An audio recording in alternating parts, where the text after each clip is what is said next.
Assalomu alaykum, hurmatli talabalar. Bugungi o'tadigan mavzumiz matnshunoslikning tadqiq usullari. Reja. O'zbek matnshunoslarining tadqiq usullari. Ikkinchisi qo'lyozma tavsifini amalga oshirish usullari. Uchinchisi esa qo'lyozma nusxalarini tabdil qilish. Biz darsimizni O'zbekiston Respublikasining prezidenti Shavkat Mirziyoyevning quyidagi satrlari bilan boshlamoqchi edim. Agar jamiyat hayotining tanasi iqtisodiyot bo'lsa, uning joni, ruhi bu ma'naviyatdir. Biz yangi O'zbekistonni barpo etishga qaror qilgan ekanmiz. Ikkita mustahkam ustunga tayanamiz. Birinchisi bu bozor tamoyillariga asoslangan kuchli iqtisodiyot.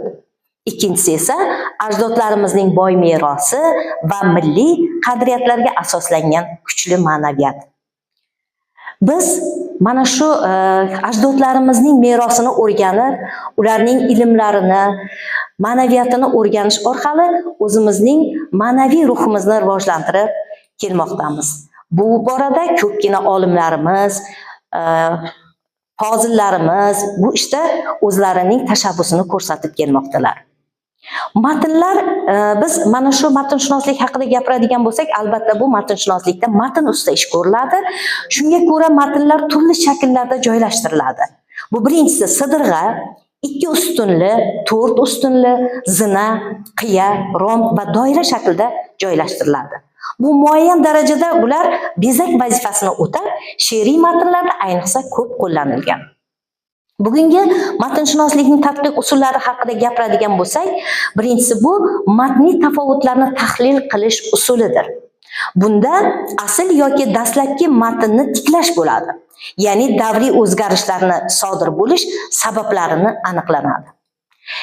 Tahlil oddiy farqlarni o'rganishdan boshlanadi, oxirida umumlashtiruvchi xulosalarga kelish bilan tugaydi.